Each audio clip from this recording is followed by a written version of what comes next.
Hello, everyone. Welcome back to the Resonant Arc Book Club. My name is Mike. My name's Kaysen. This week's reading of Crime and Punishment went through, uh, let's see, part 4 and part 5. So that leaves us with next week's reading only going to be parts 6 and then the short sort of epilogue, which The is part epilogue, 7. yeah. Um, anyways, so let's recap what happened. I We can't kind of remember where know. we started at. So I think last week we left off at the point where what's his name? Marmadelov or whatever. Oh, Marmeladov. Oh, yeah, where he dies. He got run over. They're getting ready Yeah, for a funeral. Um Raskolnikov's family came to visit.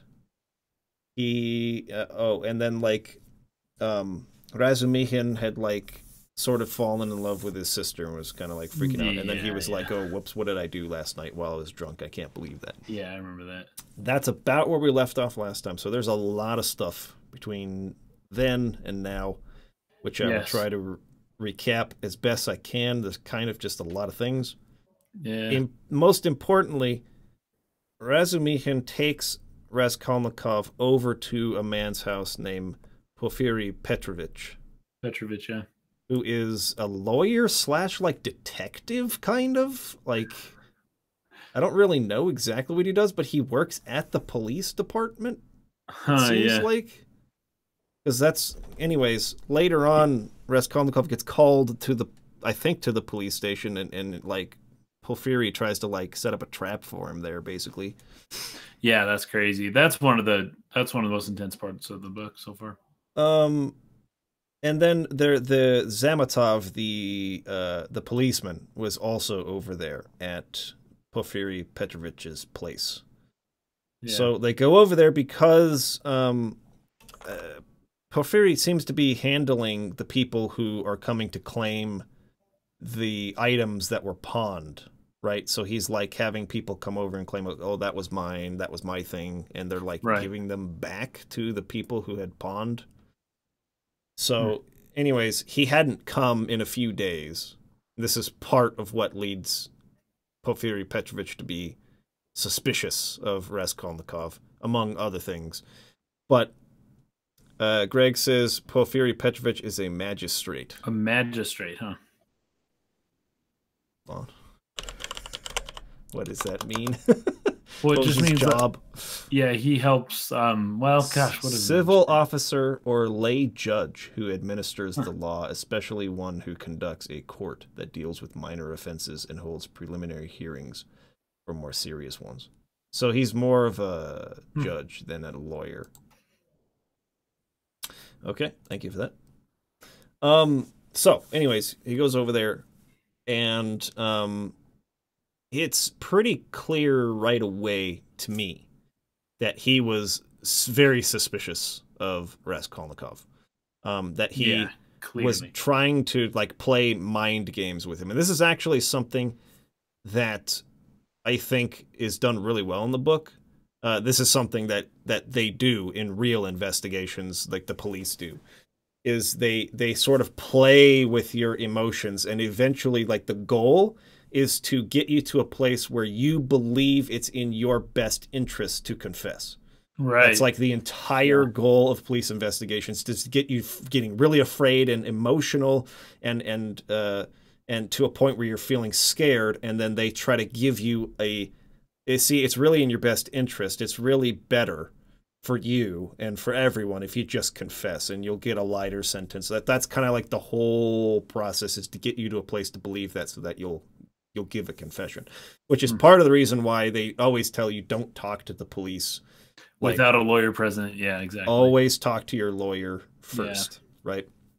Because Anyways, some people can confess to crimes they didn't commit exactly, because all the the police are time. so good at getting confessions. Yeah, because it's like, well, even if you didn't do it, it's still better in the end if you confess, because if you don't, then Yeah, this might happen and this could happen yeah, and it get way exactly. worse, and so they convince them to confess.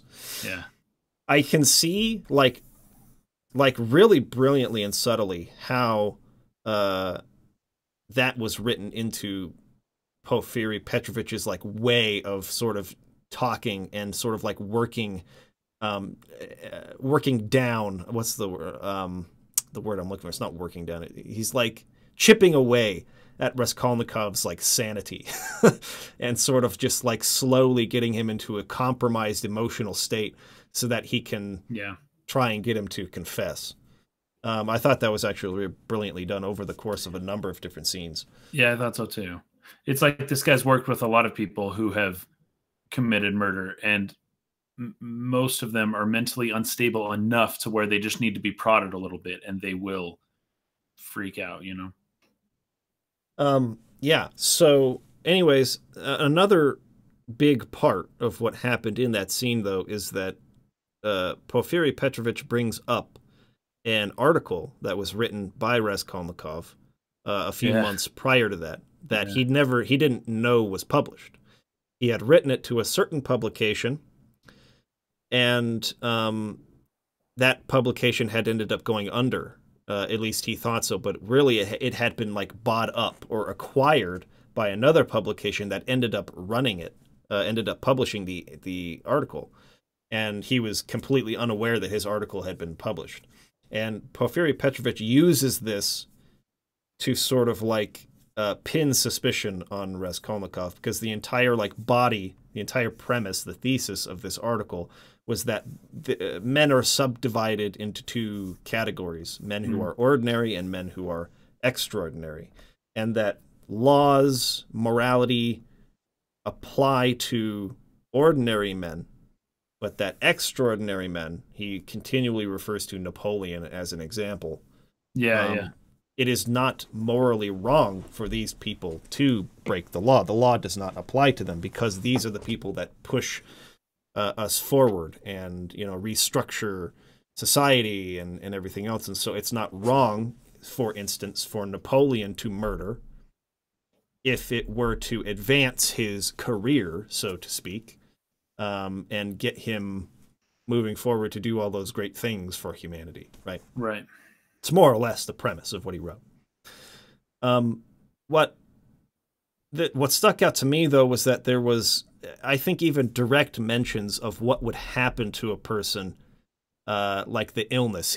Raskolnikov described like falling into this illness and other like kind of really peculiar and specific things that would happen to a person when they kill like that. That all described exactly the state of mind he was in and exactly what happened to him, to the point where it was like almost no room for doubt that he was embodying and living through the experience just as he had described in his article. Yeah, that's crazy. And so anyways, they kind of go back and forth, and Razumihin gets really defensive about it, and you know, like, oh, they're trying to like pin the suspicion on you, and like that's BS, and I hate these guys, and I'm gonna go, you know, like tell them what's what, and, you know, tries to defend him a bunch. But that's the first time where I think Raskolnikov starts to realize, like, he didn't, well, not starts to realize, but really starts to understand that he needs to be super careful if he wants to try and keep this under wraps. Yeah. Restless Oblivion says that whole idea was very Nietzschean. Oh, the idea of the paper he wrote and all of that kind of stuff. What he wrote in the article. Yeah. Okay, then I would say the next major event is that he comes across a man who was inquiring after him when he comes home. And he's like, who is this guy? And he goes after him, and the guy accuses him of the murder in a very mysterious way. Just like a random guy in the street. He follows him for a while. He's like, murderer, like, I know what you did. It's all very, like, mysterious. Yeah. And he starts getting, like, really worried, and that's when he starts saying, like, okay, like, I'm gonna confess. But, like, in the midst of all of this, they have the funeral for Marmaladov, or however you pronounce his name. Yeah. In which well, actually before that, so right before that happens, we go back to Luzhin again. I really, really liked the way that Lucian's perspective is written. It is Yeah. really, I think, observant of the type of man he is. Uh, this like need for control to like assert dominance and control over other people. Hmm. The way he describes how and the reason why he was attracted to Dunya in the first place was because they were very poor. He Yeah, felt like he he, wanted a poor person. I can't remember yeah, exactly why, but that was really interesting. like it wasn't just the fact that she was pretty, but the fact that she was poor and that he could like essentially control these people by being generous with his money. That's what like really he had fantasized about that specifically. Yeah. You And learn a lot it's about him in that particular part, and yeah, it's very revealing. yeah. At first, when the first meeting between Raskolnikov and Lucian was kind of like, I don't know, Lucian's not that bad a guy. Like he was really offended, and Raskolnikov came at him super hard at first. And Yeah, I know he did weird stuff along the way, but all of it can be chalked up to, um, like we don't know his true motivations, kind of thing. Um, but with this one, it's like you get inside of his mind a little bit, and it's like, not the greatest guy. he's not a good guy at all. No. And all of that with like how poor the lodgings were for them that he had sort of set up for them. Yeah. The fact that he hadn't paid for a lot of things that you would expect a fiance in his position to do. Hmm.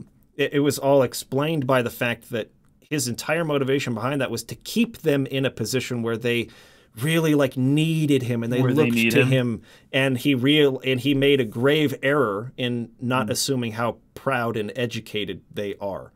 Right? It's like he knew she was educated, which was part of his fantasy as well, but he really Yeah, yeah. expected that they would not send him away because they need his money Because they so need much. him, exactly. Yeah. And as soon as they were like, get the fetch out of here, he was like, oh, no. Like, he didn't realize he did not have the power over them that he thought he did. And he got Yeah. really pissed at that point as at Raskolnikov. He Yeah. really So wants he his needed to revenge. find a way to assert himself above Yeah. those people again.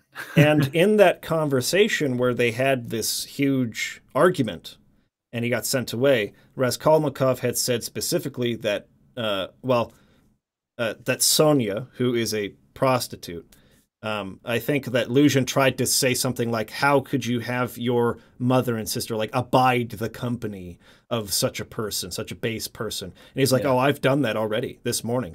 I made her sit with them and speak with them. Like, obviously I hold her in higher esteem than you do. I think he says something like, she has more, I don't know what it is, something in her little finger than like you. Like, you're not even worth that much to Sonia, right? And that like really sends him. Yeah. Anyway, so now he's deciding he's going to make a plan to demean the character of Sonia so that it will look like a great offense that Raskolnikov made his mother and sister abide her company. And he's going to do that by trying to make her out to be a thief. Greg Troyan, hold on, a couple other things too. Restless Oblivion says she was pretty poor yet educated, right? And then there seems to be no compassion toward Dunya from Lucian. It's all cold and calculated maneuvers to entrap them and get his wishes. Yes, exactly. Sure. Yeah. Greg Troyan says Mike von Mueller isn't caught up yet, but he said that Dostoevsky's writing is similar to Dante's in that the writing clearly displays the tip of the iceberg of men who had experienced darkness in life. This knowledge of the human psyche doesn't come without some kind of intense experiences. Lucian is kind of charming as a filler villain. He's the purple Vegeta of this book. I don't know if I'm aware enough of Dragon Ball lore, if that's what you're I think it's the new Dragon Ball Future or whatever the new one is, which Anyways, I have not seen either. but I know like the main point that you're making. So anyways, he sort of orchestrates this, and he goes to a acquaintance of his who he describes as being like this young, like overzealous, annoying liberal socialist guy who There was a very specific way he worded it that I thought was, well, at least in the English version, right? I don't know how it's worded specifically in Russian. Let me see if I can pull up the screenshot, because I think I took a screenshot of it. I really liked the way it was described.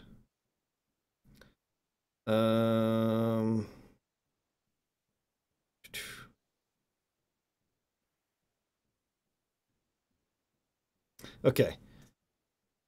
Andrei Samyanovich, Samyanovich, I think, was really rather stupid. He attached himself to the cause of progress and our younger generation from enthusiasm.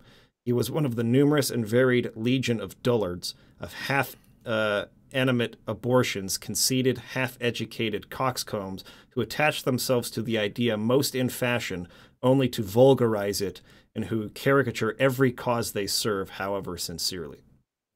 I remember that. I thought that was a poignant description. Yeah, I think those kinds of people exist in all periods of time. Yeah, exactly. Polar Knights is here. Welcome. How are you doing? Hey. So, anyways, he orchestrates this idea where he's there talking to him, and he's going to offer Sonia some money for, just out of charity, 10 rubles.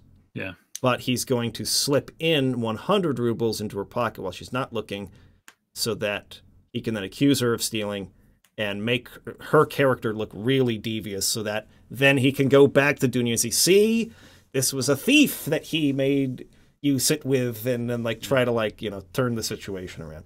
That doesn't work out, because the guy he was with saw him slip the 100 ruble note in and thought, oh, what a charitable person. She was going to have a surprise to find 100 rubles in her pocket. What a great guy. And then when he finds out he's there to accuse her of being a thief, he comes busting in, throws the whole thing for a loop, and then Raskolnikov steps in after that. But I thought it was... to give the motivation, right? Yes. But what I thought was really interesting, though, was that Raskolnikov didn't step up right away. He watched for a really long time. And part of that, I think, was driven from his earlier conversation with Sonia, where he was like, why are you, essentially, why do you live the way you do? What happens if you go to the hospital tomorrow? These people that depend on you are going to die anyways. The children are going to be out in the streets. He's sort of trying to get to the center of who she is and why she does the things that she does. And he's trying to point out what's behind her, what's of motivating her. Yeah. And she, essentially reveals her belief in God, and that God will provide, and that no, God would never allow this to happen that you're talking about. And you have sort of this into a ideological battle between the two, where it's well, God, what has God actually given to you now? Right. Why do you... Go ahead. Or the whole, well, God lets this happen to other people. Yeah. Right. Why are you special? Yeah. And ends up reading the book of, ends up reading the New Testament, the story of Lazarus. John, I think. Yeah, Lazarus being raised from the dead. I thought it was interesting how he doesn't know where specifically it's located, and she's like, "How have you not read it?" She had it memorized. She was just going. And he notices in her zealousness in the way she reads it, the fantasy she has of convincing him to adopt the same faith, because she's reading it as if it's going to be convincing evidence of the reality of God or whatever. She gets all into the reading, and he can see oh, she thinks she's going to convince me that this is true, and she's a freaking religious zealot, and what am I doing here? Just the two people having some level of attraction to each other, but being way off base. Yeah, having very different life philosophies, very different. Yeah. Obviously, considering where his background is. Yeah, it was really well written. I really liked that whole section. But then, anyways, so Raskolnikov is watching this accusation happen, and he's not stepping forward. He's not helping, because I think there's a part of him that wants to prove to her, see, God isn't, going to rescue you. There's going to be no miracle. Like, you're going to go to jail, and your stepmother and the children are going to be out in the streets, just like I said. So there's a bit of a devious nature to himself, wanting to be right and caring more about his philosophy being proved true to her than actually helping her when she's not guilty of this crime. Yeah. So anyways, he finally steps in and, gives the motivation behind it. Lucian takes off, completely embarrassed and everything like that. Still proud, but obviously his whole plan being foiled. And then he goes to her. Raskolnikov goes to Sonya, who had run back home. And we have the scene where I thought there was a very specific moment where he's like considering confessing. He's like on the point of confessing. Yeah. And he starts to feel this like very powerful sense of hate for her all of a sudden. Because I think he's assuming how she feels about him or something like that in that moment. And then he looks up and sees just like this total, complete love, just like, and that like changes his entire temperament. And he ends up confessing to her. It's a very long confession, trying to get her to guess, and she like won't read. I mean, she's obviously thinking it, but she doesn't want to say it. She's too timid for that. Yeah. But eventually he confesses, and we find out that Razumihin, the man who is plotting who knows what for Dunya, his sister, was there listening and heard through the wall. And anyways, pretty intense stuff there. And then I think that would have been the end of this week's reading. Isn't that where I said that before we started, that's about where this week's ended? Yeah. Oh, although I missed where he goes to the police station and there's the whole setup for him. Yeah, and then somebody else jumps in and is like, I did it. Yeah, confesses out of nowhere. Just some guy. And then they're like, what? It just destroys the entire interrogation. Yeah. Because, like, what had happened was that mysterious man who was like, I know what you did. Yeah. He was a halfway witness, sort of. Yeah. He didn't witness the crime, but he witnessed him returning back and forth. Returning back to the scene of the crime, and thought it was really suspicious, as it was.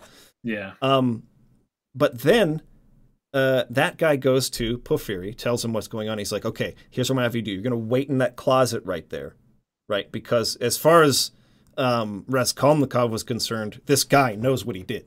Yeah.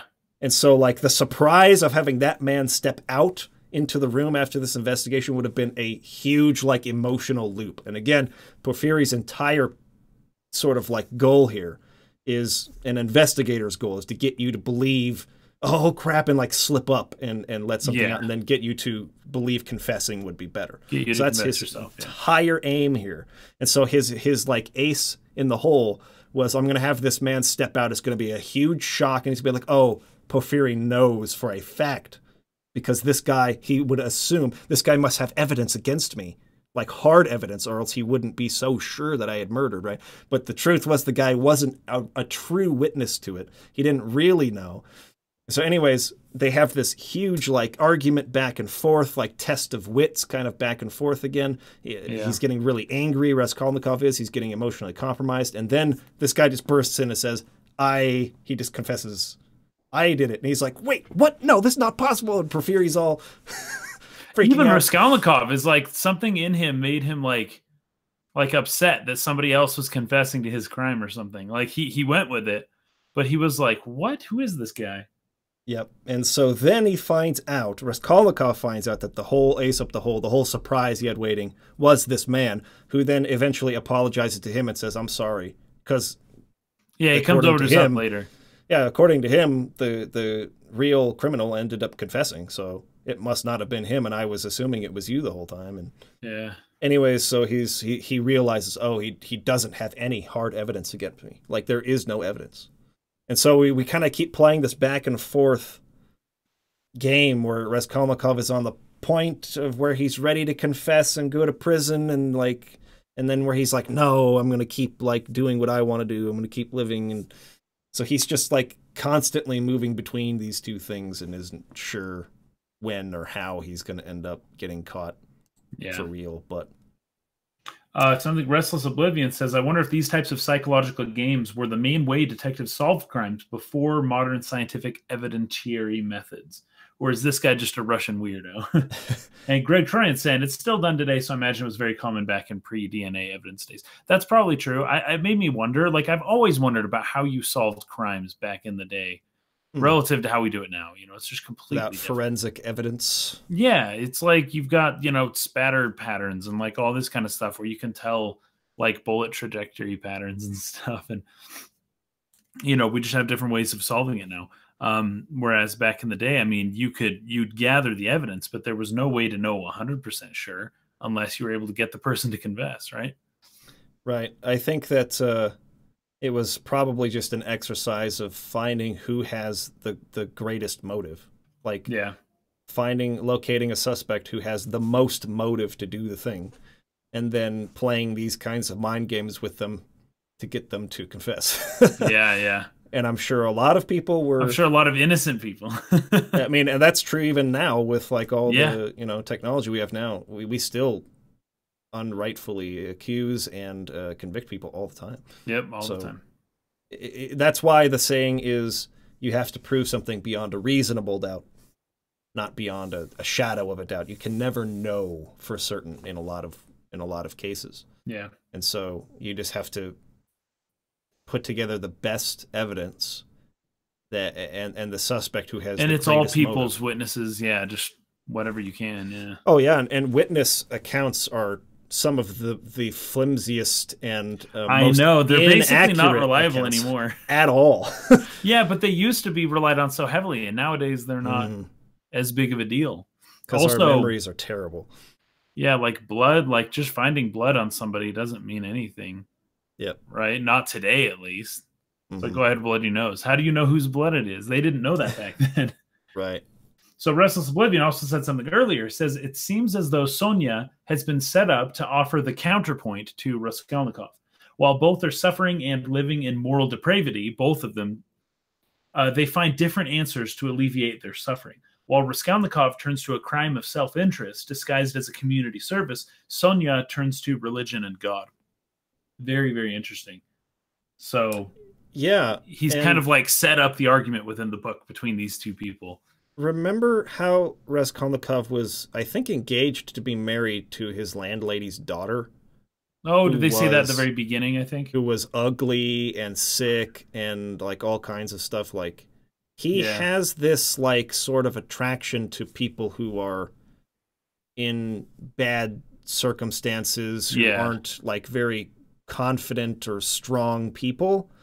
And so that was kind of, I think, the spark for his attraction to Sonia. But now I think his goal is to try to like convince himself and her that they're really the same type of person. Like they've both sinned right against God, and they both should try to escape into a new life together, is like where he's kind of going in his delirious way of thinking. But he's trying to convince himself that they're really both the same, right? But there is a major difference. He killed or sinned in self-interest, whereas she sins in the interest of in necessity. Family. Yeah, or for other people, for her family, for her, her siblings and stuff, her parents.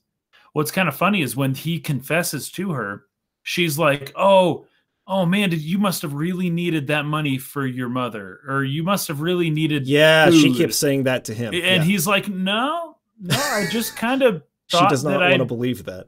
Kill her. And yeah, she's like, no, that can't be right. She keeps trying to put it in a way that would make sense for her. Like, why would she kill? Well, only if you really had to, and only if they were threatening you, or if you were going to die anyways, or you're starving, you need money or food or whatever. And he's like, no, I kind of was all right with all that stuff. I didn't really need any of that stuff. I just wanted to know if I could do it.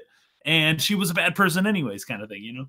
Yeah, I loved how, like, because he had spent a lot of time setting up this whole idea of Raskolnikov's idea about morality not applying to the extraordinary men, right? Yes. So but he had that he kind huge of explains conversation. It to her again too. Yeah. Yeah. That's what I loved about it, was that he's gone in length about this with Porphyry intellectuals on the same level who are like Yeah. understanding each other, right? And his way of trying to start explaining this to her is like, well, if Napoleon had killed, like that wouldn't have been wrong, right? And she's like, I don't know what you're talking about. I know, and I think the way Dostoevsky puts it in the book is something along the lines of like, he began talking just for himself, not for her. Like he Right. knew she didn't understand it, but he just needed to get it out. He needed to say it because he hadn't talked to anybody about this. He had no outlet for any of his emotions. He did this crazy thing. Nobody knows about it. So finally he found somebody to talk to about it, and she doesn't get it, but he's got to say it anyways. He goes through the whole thing. And it's kind of funny because his tone changes a little bit there. At first he's like, he mentions he did it, and she's like, assumes he must have needed to do it. And he's like, no, I didn't. But he kind of agreed in some like sense to, yeah, I shouldn't have done it. I guess I am just a lesser man kind of thing. Like when he starts to explain his it. conclusion is that, it's not that it's wrong Yeah, for it's just a great man to kill. I figured out that I'm ordinary. That was his conclusion. But as they keep talking, as he gets onto his soapbox pontificating about the Napoleon Dynamite essay he wrote. Napoleon Dynamite. Napoleon, the Frenchman essay. He starts to kind of flip a little bit. He gets so passionate about it that it's like, no, the great people can do this. And well, maybe I still am one of the great people. I don't know, but it's like clearly he isn't. He already admitted that he's not. But when he explains it to her and she doesn't get it, he's like, no, hear me out. Really, really smart people are able to do this. And trust me, I actually am one of those smart people. I just, something went wrong or whatever. But the feeling I kind of got was that as the more he explained it, the more he slowly changed from, yeah, I shouldn't have done that. I'm just normal like anyone else. He slowly starts turning into the subject of that essay, which is like, I deep down, he still does, not deep down, on the surface, the way his mind kind of works, he still thinks that he is maybe possibly still one of those special people. It's really, really kind of crazy the way that he justifies everything himself. Mm-hmm. Yeah, he's just this total like roller coaster throughout the whole story of going to this side, back to this side, back to this side, back to this side, and then he's pushed this way by the investigator, and he's like, no, like I can still like whatever. What I love about that is that while it may not be super real, it might be realistic. I don't know. I can be that way in a lot of ways. But sometimes it goes on for so long, and it's like, what's the point of this? But I think Dostoevsky, in having it bounce back and forth so many times, and showing you each bounce back and forth, is exploring. Each bounce is exploring like a different philosophy a little bit. A philosophy of why you should do this and confess or whatever, or a philosophy of maybe why sometimes it is okay to kill people, and then going back the other way, and then no, that's never actually right, and then the other way of, well, maybe if you have to, and then the other way of, well, what if you're doing a lot of good? And he's kind of slowly adding more and more arguments to each side of the objective morality spectrum, I guess, going back and forth and back and forth and back and forth. And we're getting that over and over and over. And it's all playing out within Raskolnikov's mind in what I think is a very realistic way. Although, it'd be hard for somebody to get away with this. But I don't know how this all worked 150 years ago. How did anyone get caught ever? Like, I think that now, and I'm just like, geez, man, it's really hard to catch people. How come everyone wasn't doing this, Yeah, I think the amount of certainty that someone had done something in a world without cameras, it drops. In a world without, you just have to believe eyewitnesses. If there's more than one witness to corroborate it, then that's still stronger than nothing. But again, you can't really know unless a person confesses to it, right? And even then, they try to get people to confess whether or not they were actually guilty of the crime. So, it's tough. It's really, really tough. Yeah. Let's see. Restless Oblivion said, I think it's more like the argument, he's talking about between Sonia and Raskolnikov. I think it's more like the argument is that objective morality makes a person selfless, whereas a relative morality makes a person selfish. Interesting. Well, because self-interest is one of the only objective motivators for humans that you can really pinpoint down and say this is an objective fact among all animals, amongst any type of life. The Mhm. preservation of the self, the self-interested behavior is the only thing you can point to and say, all else being equal, assuming these things have minds and motivations of their own, what is their primary motivation? Self-interest. Sure. And that when you're taking away any, exterior thing and you're just relying on yourself to generate your own morality, it's going to be self-interested likely.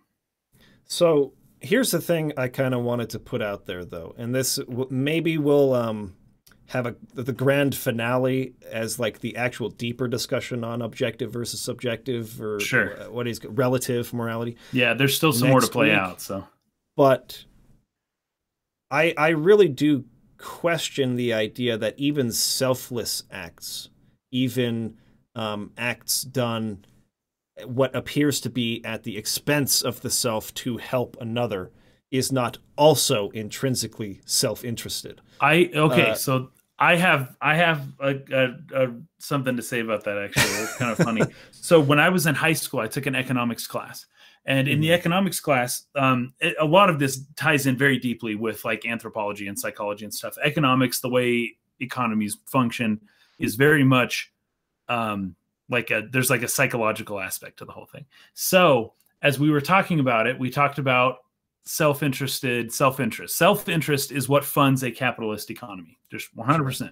And people say, well, what if, and I remember a lot of people in my class were having a hard time with that. And I was too at first, because I'd never really heard that before. And this was, long time ago. And my teacher was saying that if you do something, it's because it was in your best self-interest. And I remember there was a girl in my class, can't remember her name, but she was like, no, well, what if I help somebody? What if I donate money? And he says, I think his name is Grammerstorff, Mr. Grammerstorff. He says, even if you're giving money away to somebody, there was a cost-benefit analysis conducted within your mind saying it is better for me to give this money away than to keep it. Now, whatever you're getting in exchange, it could be nothing. It's never nothing. You never get nothing in exchange. Yeah. Typically, when you do something nice for somebody, you feel better about yourself, right? You get an elation. Typically, when you make a donation to maybe super rich people, when they donate to universities or whatever, they get their name put on a plaque or something. You get tax benefits for donating money to people. Even just the image of you giving something to somebody and people knowing that you did it, that boosts your social status a little bit. Like we see it a little bit played off in when the guy who thought that Lucian was giving the girl money, and he was like, oh, that was so nice of him. It's like when people can see you doing those things, that's a payoff as well. There is a cost benefit analysis to everything.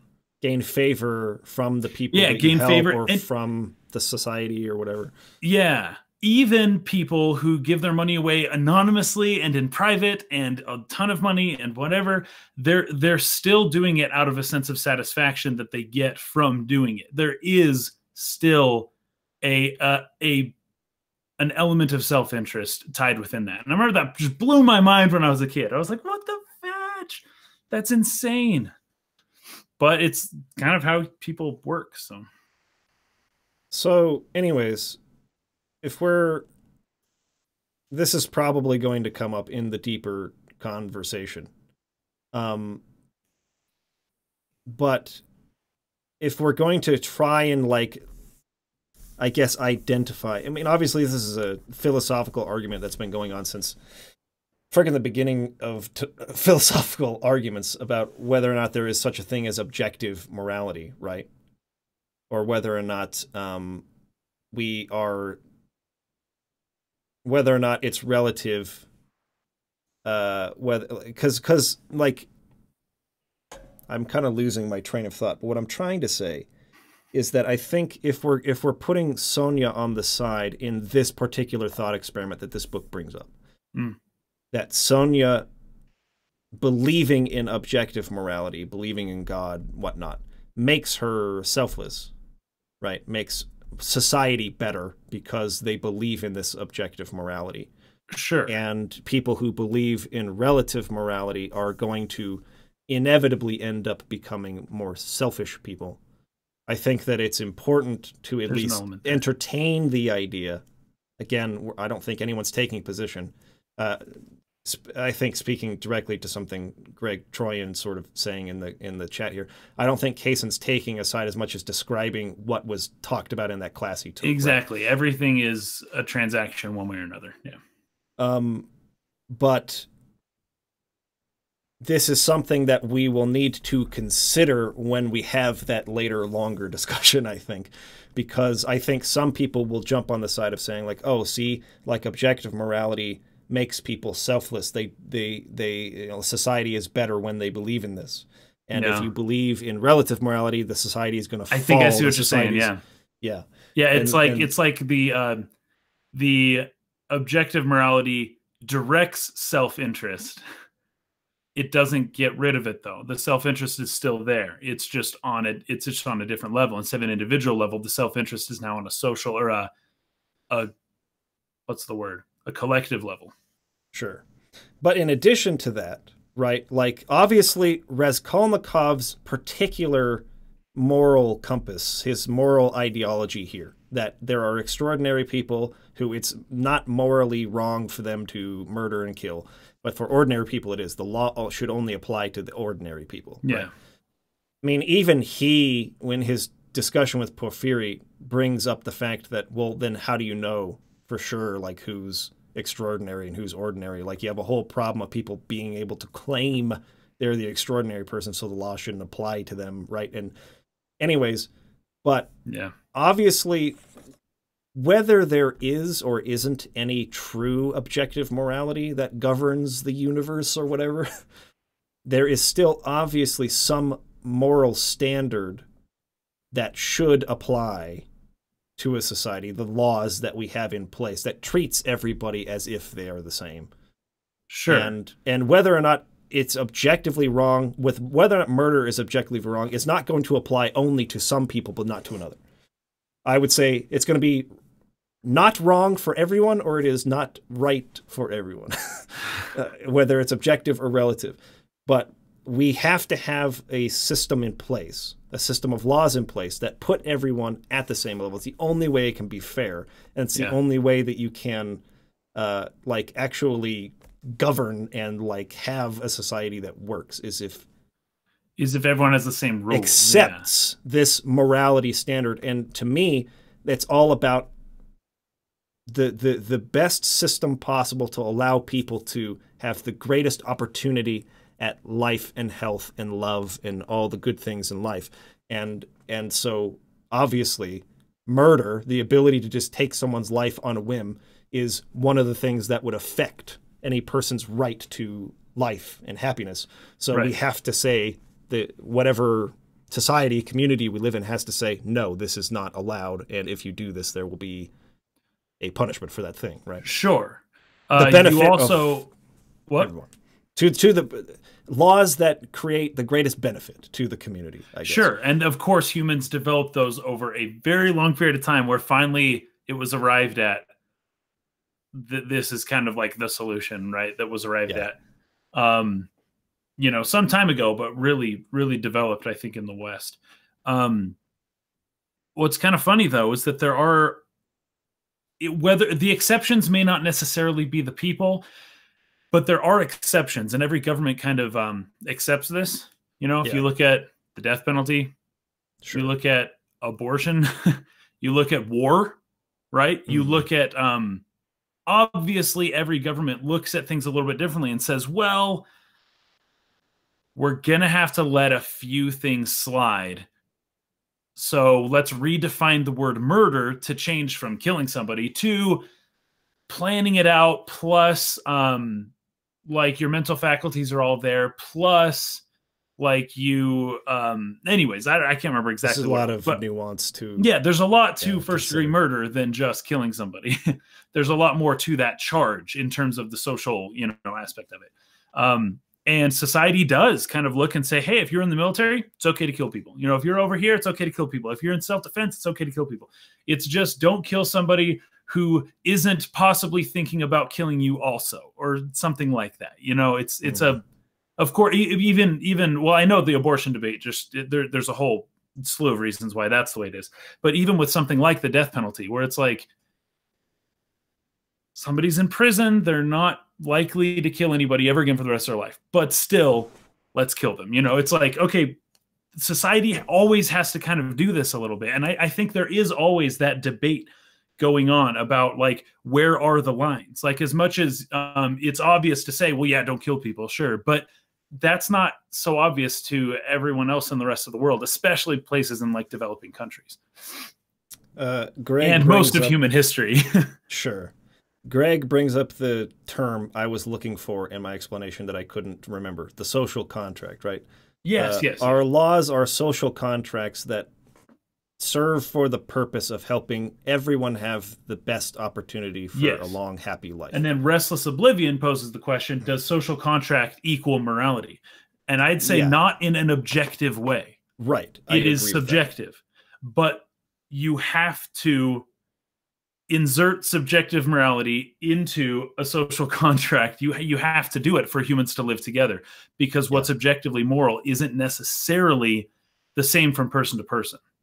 Right. But there is likely a vague objective morality that most people deep down inside have somehow developed through the course of time or whatever it may be, that, you know, there's like a Venn diagram of everybody's little circles, right? And they all overlap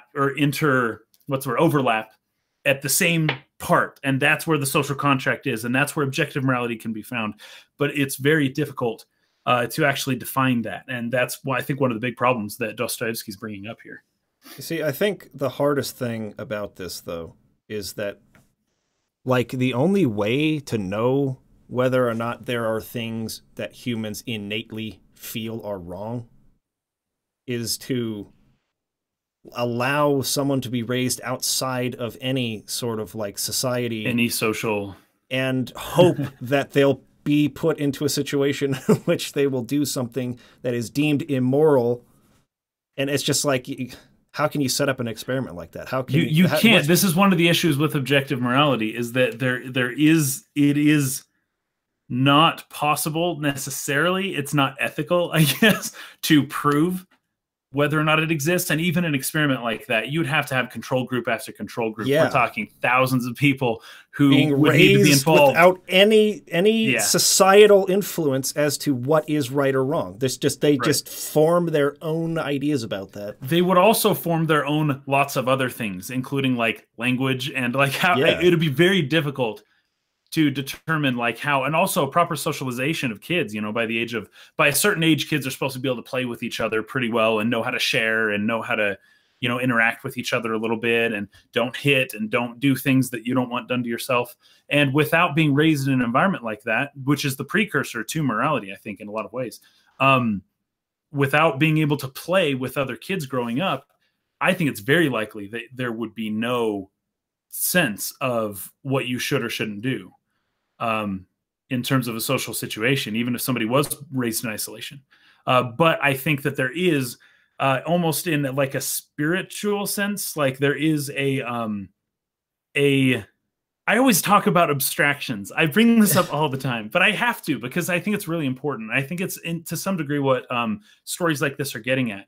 There is, amongst the society, amongst the way humans interact with each other, you can extract you can extract out of all of the good interactions that people have with each other an entity that you can look to as a way to be, or a something to look forward to, or, you know, like an archetypal hero that embodies the good parts of your whole culture, like all up into one. And it's kind of like that spirit of that. It wouldn't be a real person, but the spirit of what you would perceive to be the collective of everybody all together into one, that can sometimes inform a society in some really, that's all, of course, that all gets distributed to everybody else via stories for the most part. People tell stories about this and that. And, well, you know, this is how this person reacted in this situation, and in this situation 1,000 years ago, and this happened, and this happened, and this is the result of this. And that whole thing together, I think that whole thing kind of creates the morality of a society. And gosh, I don't know exactly where I'm going with this, but it makes sense in my head. Well, let me add this. Yeah, This I is something think I thought about during the week, and that is that I wonder how much the development of the prefrontal cortex in the human brain has sort of brought about the idea of morality at all, right? Like our ability right. to empathize, to imagine what it would feel like to be in someone else's shoes. If we see someone being harmed, we have this unique ability that, again, it is not completely, some animals have it to a higher degree or another, but humans Right. have it more than any other. Yeah. This ability to imagine, well, what if that were happening to me? I would not like that, or that makes me afraid. I would never want to go through that. So I don't want that, because of our ability to imagine the pain, imagine the suffering. We have It's like our ability toward, to see into the future to some degree. we have the empathy toward the person suffering, and would like to see them not suffer, remove them from that, help them. Sure, yeah. Right? And I wonder how much that sense of empathy developing in our brains has led to the concept that there is such a thing as right and wrong. Oh, I think so. In fact, oh gosh, this Steven Pinker, he wrote a book called, oh shoot, I think it was Pinker. Maybe it was Jonathan Haidt, the Disgust Reflex or something like that. Dang it, what was it called? Disgust. I can't remember. It was either Pinker or Haidt. I cannot remember. Maybe one of you guys can clear this up for me. Jonathan. Restless Oblivion says there's an interesting experiment with chimpanzees and grapes versus cucumbers. Eventually, the chimps receiving grapes feel bad for the chimps receiving the cucumbers and stop accepting their rewards. Yeah, because they have some level of, well, I would say a large level of ability to empathize, to imagine what they would feel like if they were getting the cucumbers, right? Yeah, to some degree, they feel bad for them. I think at whatever point in the evolutionary history that began developing in animals, that the concept of morality was born there. I don't know if anyone else has talked about that. I don't read a lot of philosophy, but well, no, I'm sure that's part of it. Clearly, when you view things through an evolutionary lens, you kind of, in some ways, you have to jump to that conclusion that anything that happened, there is an evolutionary reason behind it, right? And most evolutionary biologists would typically kind of gear any type of discussion like this in that direction. Well, at some point, the humans that didn't empathize well were killed, and the humans that empathized really well didn't kill and produce more productive societies. Therefore, it just kind of evolved in that way. And it's probably correct, right? But the fact that there's something a little more innate within humans that other animals don't have is, I don't know, it is a little bit more difficult to account for by just saying evolution, because humans kind of evolved rather quickly, I suppose, in the scheme of things, and seem to be the only animal that can really do this to the degree that we can do it. Yeah. And I think a lot of it comes to the way that humans can honestly perceive the future. We don't just do things like, you can delay gratification. We can, do something that sucks for a little while, knowing that in the future, this sucky thing we will be able to reap the rewards of something better later. And that's something I don't think very many animals are very good at. But it's also the idea behind living in society with somebody. If you're nice to this person, if you help them out, if you give them something, if you do something for them, they will then come back and do something for you later on when you need it, and when the situation's right, in that sense. And those societies likely are the ones that flourished, and that became such a valued part of society, of, you know, people behaving that way with each other, that it became eventually outlawed for you not to behave that way. Yeah. Or, you know, via religion or however it is, people who weren't willing to do these certain things. Like you look at kind of the story of Cain and Abel, right? You've got you know, Abel doing everything that he can to please the gods, or to please God. And then you have Cain, who's kind of being a little bit lazy, but mostly is jealous because of what Abel's doing. And of course, he goes out and kills him, and he wonders exactly why things kind of turn out the way that they did. You know, in some ways, the Dostoevsky story is kind of similar to the whole Cain and Abel thing. But you know, if you're looking at objective morality, oh crap, where's I going with this? Dude, my mind is not working right now. I apologize, everybody. It's It's a been a lot hard of day for stuff me, to dig into, and I think that we'll probably reiterate a lot of things again next week anyways. Yeah, we'll have to So go this to a lot is of next probably week. just like a good starting point to like gather our thoughts and then sort of like really discuss them in full next time. But I think my point was something about sacrifice being that it will get you goods later on. It almost like as if with Abel, sacrificing his food was like an investment and it was returning more upon him. And then Abel wasn't making that investment, so he kind of felt like bad. But he was cast out of society because he killed his brother. But also that all came about because he wasn't doing the stuff. He wasn't making the investments that Abel was making that was making him rich in the first place. So Cain, you know, by virtue of being a contrarian, kind of removed himself from the picture completely. And I would assume that that's a lot of the way, you know, especially back in the day, a lot of people just kind of, you know, if you don't fit in, if you're not doing these things, if you're not sacrificing to God because that's what everyone else is doing. I can't remember exactly how relevant that was. yeah, well, let's see. Let's try and wrap up okay, before we cover everything that we'll want to talk about next week. But Colin Palooza says, "Don't read." Oh, that's a lot it. Of Am I my brother's keeper? Oh yeah, because in a part of the social contract is that we are our brother's keepers. Anyways, keep going. Don't read a lot of philosophy. Have you read The Republic? A must read. If not, I have not read it. I have not. Although I've heard of it. I just heard of it recently, actually. Colin says literally all philosophy stems from The Republic. All Western philosophy. Yeah, Plato then, right? Anyways, maybe we'll consider that. One thing we need to do before we stop. I did read that in high school a long time ago. Is we need to put together a list of the books that we want to vote on. To read oh, next. Yeah. So you guys go ahead and list the ones you would like to suggest here in the chat, and then I'm going to pull a few from Discord as well, and then we'll do a vote. We'll start the vote. Let's see, we've got here. Let me pull it up. We have Cloud of Sparrows. I'm just going to put this into a list, and then I'll throw it onto a vote online. Cloud of Sparrows.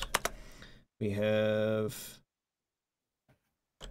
Musashi. Tokyo Station. Okay, we've got His Dark Materials. All these books I've never heard of. Same author here. Succession Diptych? Diptych? I don't know how to pronounce that. Dyptic. I've never heard of that word before. Dune. Classic. Cloud Atlas. Cloud Atlas. Nice. I actually watched that movie recently. I liked it a lot better on the second viewing. Really? Yeah. It wasn't what we were expecting that first time, probably. I remember hating that so bad the first time I saw it, and I did not It just wasn't what the trailer was showing. That was such a sick trailer. The trailer was amazing. Some people are saying Discworld. Maybe like the first one in that series. Wuthering Heights. Classic. Candide. Okay, we're not gonna vote on every single one of these. Case and I will select the ones from this that we're most interested in, and then we'll vote. But another person saying His Dark Materials, Journey to the West,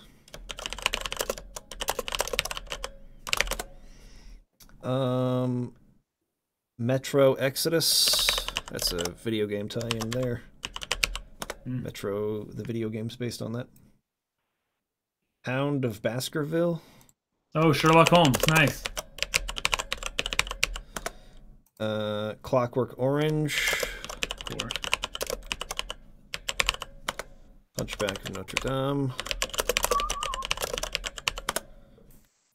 The Gates of Rome. Getting a lot of ones we did not get last time. Here we go. The Silmarillion, of course. Of course. The Republic. And, okay, what are the people saying here? Decision points. Oh, he says, just kidding. Oh, that's George Bush's book. Oh. The Decision Gunslinger. Points. Yeah, I love it. I tell you what, I do not like the Gunslinger, but I'll put it on here. Eye of the World, which is the first of the Wheel of Time, I think. Wheel of Time series. Gates of Rome. Oh, of course, we should probably put the next Witcher book on there. I'll just put Witcher. Actually, no. Let's put the exact book it is, because it's the one that comes chronologically next, but that was most recently released. Oh, for The Witcher? Yes. Witcher novels. Season of Storms is what it's called. It's The Witcher. Okay. Any more that anybody is bringing up that I should put on here before we decide between the ones that Kaysen and I want to put into the list? Because I think right now we have like something like pretty close to 20 books. Yeah, it's a ton. We're not going to have all of these up, I don't think, on the poll. Way of Kings by Brandon Sanderson. Wait. What is the second book in the Mistborn? Wheel of Time? No. Oh, Mistborn. Mistborn 2. If we do Mistborn 2, though, you can't really join us because you didn't read the first one. Well of Ascension is what it's called.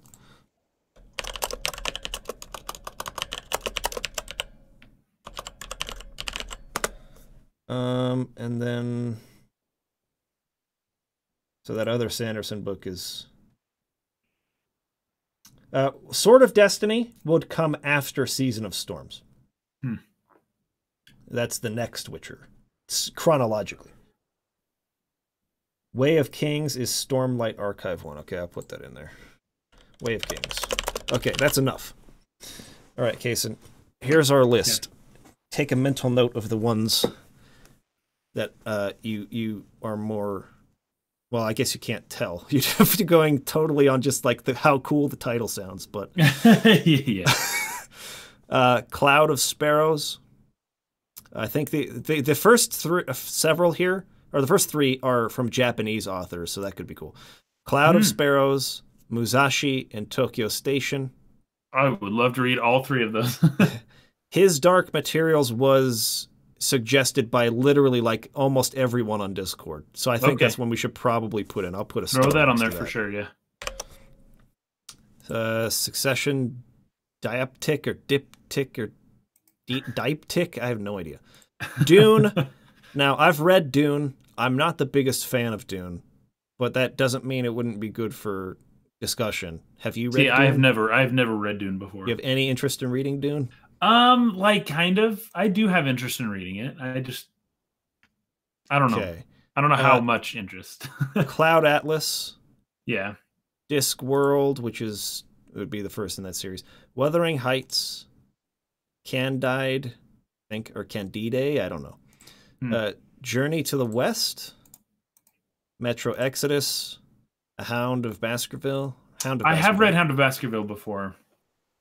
If that's the Sherlock Holmes book. You want to read it? I guess I've read it. It's good. It's not super long. Do you want to read a Sherlock Holmes book? I don't think I've ever actually read one. So you haven't? Sure. It's from like 1905 or something. It's it's old. I'm into that. Sure. Put it on the list then. That'd be a fun one. Clockwork Orange, I'm interested in that. I'm gonna put a star next to that. Yeah. Hunchback of Notre Dame, not too interested in that. Gates of Rome, the Silmarillion, I always have to put a star next to that. I don't. Yes. The Republic sounds like a cool book on philosophy. I'm interested in that. Yeah, Plato. Yeah, The I think that was called gunslinger, Plato's Republic or something.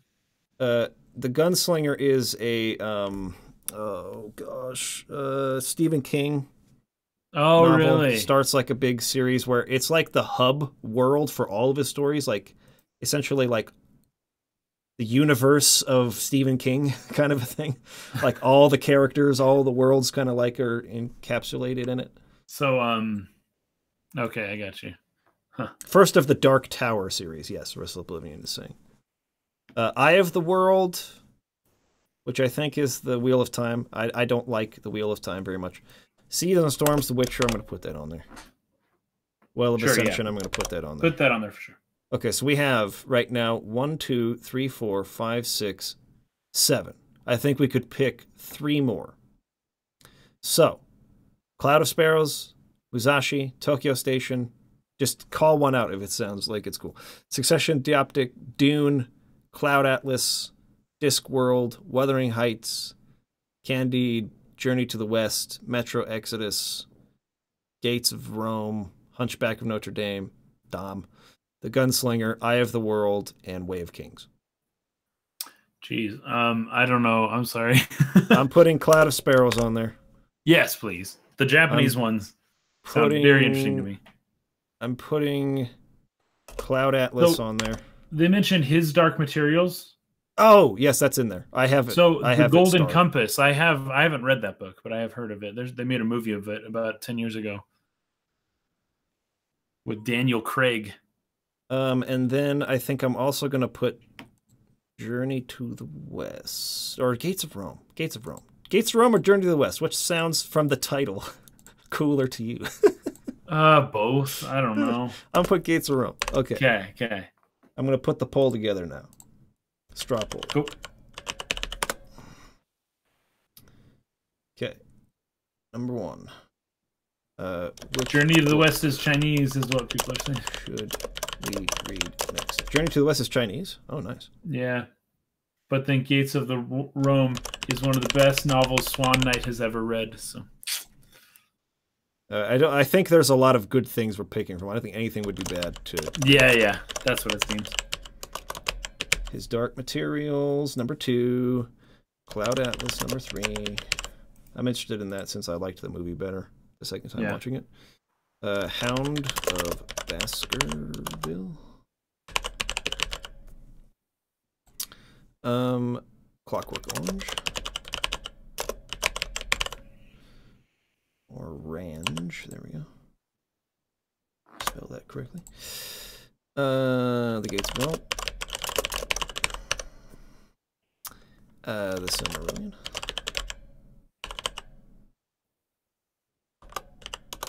I don't know why I want to read that book a million times before I pick up something new. It's just The Silmarillion.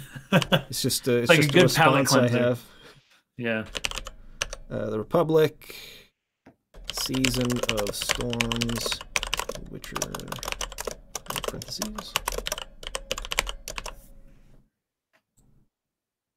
Witcher, there we go. And lastly, the Well of Ascension.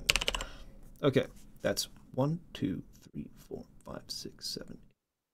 That's 10. Let's okay, I have an option where I can allow multiple poll answers. So people could vote for more than one.